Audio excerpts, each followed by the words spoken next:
और नहीं तो क्या, मुझे तो वापस आने का मन ही नहीं कर रहा था।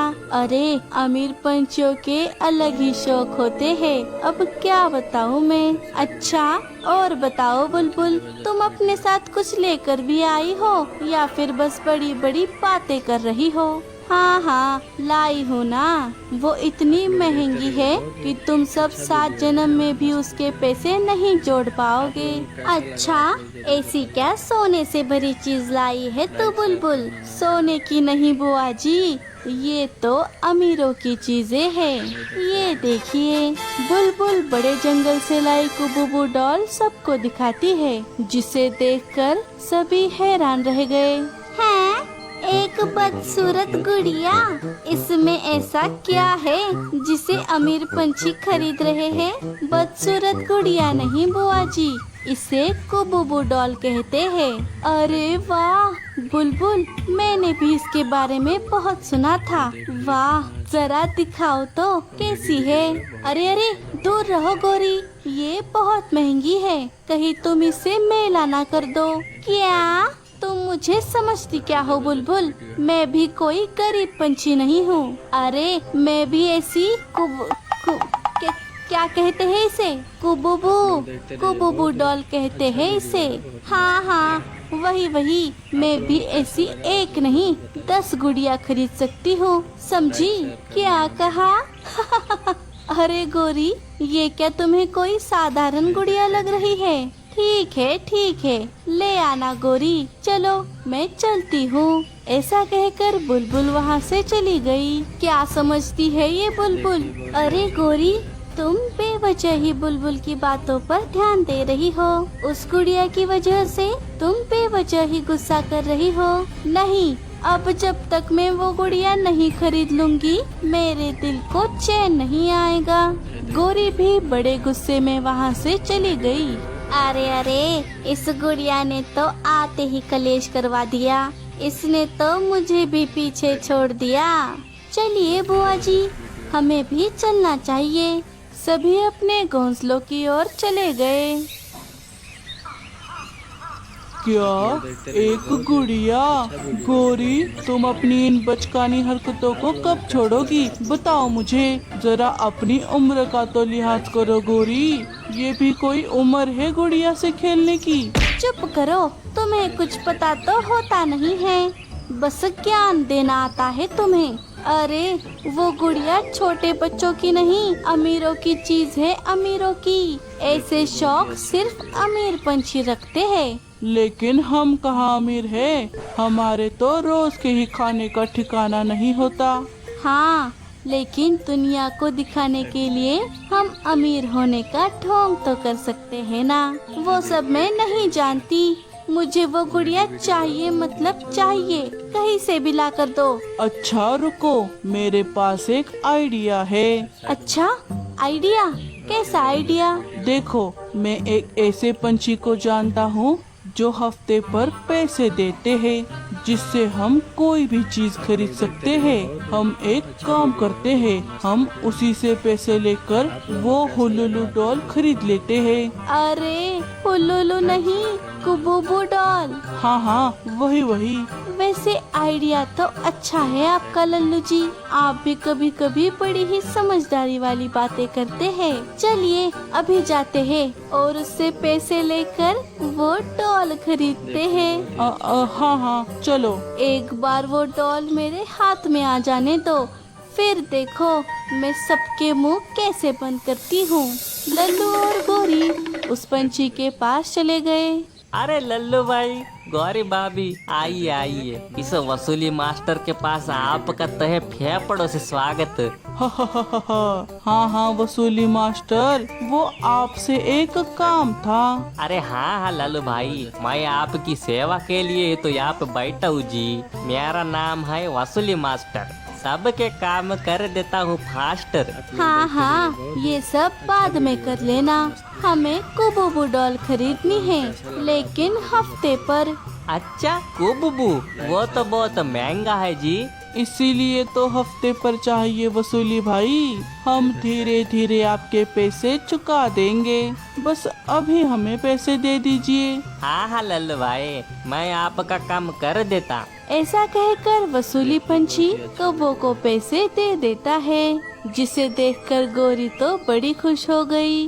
अरे वाह, अब आएगा असली मजा। लेकिन याद रहे वसूली भाई, हमने ये कुबूबू डॉल खरीदने के लिए आपसे पैसे लिए हैं, ये बात किसी को पता नहीं चलनी चाहिए। हाँ गोरी भाभी, आप चिंता मत करो, मैं किसी से नहीं कहूँगा, क्योंकि मेरा नाम है वसूली मास्टर, सबके काम कर देता फास्टर। अब चलो गोरी, वरना किसी ने हमें यहाँ देख लिया तो बाद में दिक्कत हो जाएगी। हाँ हाँ चलो, अब देखो मैं सबकी बोलती कैसे बंद करती हूँ। अरे पता नहीं क्यों ये पंछी उस बदसूरत गुड़िया के पीछे पड़े हैं। अरे हम क्या इंसान हैं जो घर में खाने के लाले हो तब भी बाहर ऐसे दिखाते हैं जैसे कितनी प्रॉपर्टी इकट्ठा कर ली है। अरे हम क्या इंसान हैं जो दिखावा करते फिरेंगे। मुझसे तो इस घोंसले की मरम्मत भी नहीं की जा रही। तभी बुआ जी को बाहर से गोरी की आवाज आई। अरे अब ये गोरी क्यों चिल्ला रही है। बुआ जी घोंसले के बाहर चली गई। सभी पंछी पहले से ही वहाँ पर मौजूद थे। क्या हुआ गोरी, क्यों गला फाड़ रही है अपना। अरे अब बताएगी भी, क्या बात है। बेवजह सबको यहाँ बुलाकर वक्त की बर्बादी कर रही है। सब्र करो जरा। लल्लू जी हमने क्या खरीदा है सबको दिखाइए। लल्लू कौवा सबको कुबूबू डॉल निकाल कर दिखाता है। अरे अरे बुलबुल मुंह तो बंद करो। क्यों चौंक गई। अरे वाह गोरी, तुमने भी कुबूबू डॉल ले ही ली। हाँ, और ये बुलबुल के डॉल से भी ज्यादा अच्छी लग रही है। हाँ हाँ सही पहचाना हरियाली, ये बुलबुल के डॉल से भी ज्यादा महंगी है। अच्छा बहुत बढ़िया गोरी, अब तो मैं भी सोच रही हूँ कि मैं भी ये डॉल ले ही लूँ। मैं भी अभी मिट्टू जी को लेकर जाती हूँ, मुझे भी ये कुबूबू डॉल चाहिए। अरे तुम सबको तो बस पैसे खर्च करने का बहाना चाहिए। आपने सही कहा बुआ जी, हम सबको बारिश के मौसम की तैयारियां करनी चाहिए। हमें ऐसे हमारा वक्त और पैसे बर्बाद नहीं करने चाहिए। चुप कर मीठी, ये सब अमीरों के शौक है, तू नहीं समझेगी। वैसे भी हम हर मौसम में तो तैयारी करते ही हैं, और अगर जिंदगी भर यही करते रहे तो हमारे शौक कब पूरे करेंगे। और नहीं तो क्या मीठी, हमें भी ऐसे शौक पूरे करने का पूरा हक है। चलो भाई मैं तो जा रही हूँ। किसी भी पंछी ने मीठी की बातों पर ध्यान नहीं दिया। सभी ने कुबूबू डॉल खरीदने का ठान लिया। कुछ ही दिनों में सभी ने वसूली मास्टर से कर्जा लेकर एक एक गुड़िया खरीद ली। लेकिन उन सब ने ये किसी को पता चलने नहीं दिया कि उन्होंने वसूली भाई से कर्जा लिया है। अच्छा तो तुम दोनों ने भी ले ली वो बदसूरत गुड़िया। एक बार के लिए तो मैंने भी सोचा कि मैं भी वो डॉल ले लूं, लेकिन फिर याद आया वो डॉल लेने के लिए तो वसूली भाई से कर्जा लेना पड़ेगा। अरे हफ्ते पर लेकर क्या फायदा, उससे तो इज्जत का फालूदा हो जाएगा। अच्छा पता नहीं बुआ जी, हमारे पास तो ढेर सारे पैसे थे, हमने हमारे पैसे देकर ही डॉल खरीदी है। हाँ हमने भी हमारे ही पैसों पर खरीदी है। तभी बुआ जी ने देखा कि मीठी कुछ सामान लेकर वहाँ से गुजर रही है। अरे मीठी कहाँ जा रही है, यहाँ तो आ। माफ करना बुआ जी, लेकिन अभी मैं जरा जल्दी में हूँ, घोंसले का बहुत काम बाकी है। अच्छा कोई बात नहीं, जा जा। तभी लल्लू कौवा भागा भागा गोरी के पास आ गया। गोरी जल्दी चलो मेरे साथ। अरे अरे लल्लू जी क्या हुआ, आप इतने घबराए हुए क्यों लग रहे हो। अरे वो सब बताता हूँ, पहले चलो जल्दी। अरे लल्लू तू तो ऐसे कह रहा है जैसे उधारी वाले तेरे घर पर डेरा डालकर बैठ गए हो। हाँ, आपको कैसे पता बुआ जी? अब नहीं नहीं, बस ऐसे ही एक काम है। क्या बुआ जी, आप तो जब भी मुंह खोलेंगी जहर ही उगलेंगी। चुप करिए। अरे अब मेरा मुंह क्या देख रहे हो, चलो जल्दी। गोरी और लल्लू भागे भागे अपने घर आए तो उन्होंने देखा कि वसूली मास्टर दो शिकारी पंछियों के साथ उनके घोंसले में आराम कर रहा है। अरे वसूली मास्टर, तू हमारे घोंसले में क्या कर रहा है?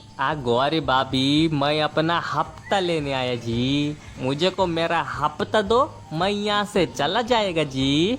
क्या हफ्ता? लेकिन अभी तो हमारे पास पैसे नहीं हैं। जाओ जाओ, बाद में आना। क्या क्या बोले जी? बाद में? मैं तुम्हारा नौकर है क्या, जो हर बार तुम्हारे घोंसले का चक्कर लगाएगा? चलो चुपचाप मेरा हफ्ता चुकाओ, वरना अभी तो मैं तुमसे बात कर रहा। इसके बाद मेरा मुन्ना और मेरा लक्का दोनों तुमसे बात करेगा जी, और वो भी मुंह से नहीं, सिर्फ लात और घूंसे से करेगा जी। वसूली मास्टर की बातें सुनकर गोरी और लल्लू दोनों डर गए। लेकिन हमारे पास सच में पैसे नहीं है वसूली भाई, हम तो बहुत गरीब है। एक काम कीजिए, आप ये गुड़िया ले जाइए, ये हमारे किसी काम की नहीं। अच्छा, तुम मुझे को अपनी तरह बेवकूफ समझते? अरे अरे अरे, तुम जैसे बेवकूफ पंछियों की वजह से ही तो मेरा व्यापार चलता है जी। तुमसे कैसे निपटना है वो मुझे अच्छी तरह पता। मुन्ना ओ लक्का, इन दोनों की ऐसी पिटाई करो कि इनकी नस नस दर्द करे और इन्हें मेरे हफ्ते की याद आती रहे। क्या? नहीं नहीं, हमें छोड़ दो। तब तक के लिए तो तुमको छोड़ रहा जी, मेरा हफ्ता मेरे को मिल जाना चाहिए, वरना हफ्ता चुकाओ, वरना मैं सबको तुम्हारा सच बता देगा जी। इधर मीठी चिड़िया ने लकड़ी और पत्तों से अपना पक्का घोंसला बना लिया था और उसने ढेर सारा अनाज भी इकट्ठा कर लिया था। मानना पड़ेगा मीठी, जंगल में एक तू ही है जो अपने और अपने बच्चों का ख्याल रखना जानती है, वरना बाकी सारे पंछी तो बस दिखावा करना और नीचा दिखाना जानते हैं। अब देख, मेरी तो उम्र हो गई है, मुझसे तो घोंसले की मरम्मत नहीं की जाती। हाँ बुआ जी, इसीलिए तो मैंने आपको यहाँ बुलाया। अब कुछ दिनों तक आप यहीं रुकिए, कुछ दिनों तक भारी बारिश की संभावना है, बाद में मैं आपके घोंसले की मरम्मत भी कर दूंगी। अरे मीठी, मुझ पर इतना भी एहसान मत कर जिसे मैं चुका ना पाऊँ। अरे बुआ जी, कैसी बातें करती है। दोनों में बातें चल ही रही थी, तभी बाहर तेज तूफान आ गया जिसने कमजोर घोंसलों को एक ही झटके में तहस नहस कर दिया और साथ ही थोड़ी ही देर में तेज बारिश शुरू हो गई जिसने बचे कुचे पंछियों के भी घोंसले तबाह कर दिए। जंगल में बस मीठी का ही घोंसला था जो इस तूफान और बारिश से लड़ सकता था। बाप रे, ऐसी खतरनाक बारिश तो मैंने अपनी जिंदगी में कभी नहीं देखी। पता नहीं बाकियों का क्या हाल हो रहा होगा। अरे चुड़ैल, देखा तुम्हारे चक्कर में हमारी क्या हालत हो गई है। अब क्या करेगी तू उस हुलुलु डॉल का? बोल, क्या वो हमें इस बारिश से बचा सकती है? मुझे माफ कर दीजिए लल्लू जी। इसीलिए हमें किसी की भी बराबरी नहीं करनी चाहिए। ये सब उस बुलबुल की वजह से हुआ है। चुप कर चुड़ैल, चुप कर। हाय, मीठी सच कह रही थी, हमने तो खुद के ही पैरों पर कुल्हाड़ी मार ली। सभी अपने किए पर पछता रहे थे, लेकिन अब बारिश में भीगने के अलावा उनके पास कोई चारा नहीं था। पूरे 2 दिनों के बाद जब बारिश थम गई, तब सभी ने मीठी का घोंसला देखा जो ऐसी बारिश में भी जैसे का वैसा खड़ा था। वो देखो दोस्तों, हम तो बेघर हो गए, लेकिन मीठी का घोंसला देखो, मीठी अपने घोंसले में एकदम सुरक्षित है। हमें भी उसी के जैसा घोंसला बनाना चाहिए। हाँ, जब हम सब कुबूबू डॉल के पीछे पागल थे, तभी मीठी ने अपने घोंसले को पक्का बना लिया। उसने तो हमसे भी कहा था, लेकिन हमने उसकी बातों पर ध्यान नहीं दिया। हाँ, आगे से हम ऐसी बेवकूफों वाली चीजों के पीछे नहीं भागेंगे। चलो, अब हमें घोंसला बनाने में देरी नहीं करनी चाहिए। सभी को अपनी गलती का एहसास हो चुका था। सभी ने जल्द से जल्द अपने पत्तों के घोंसले बना लिए।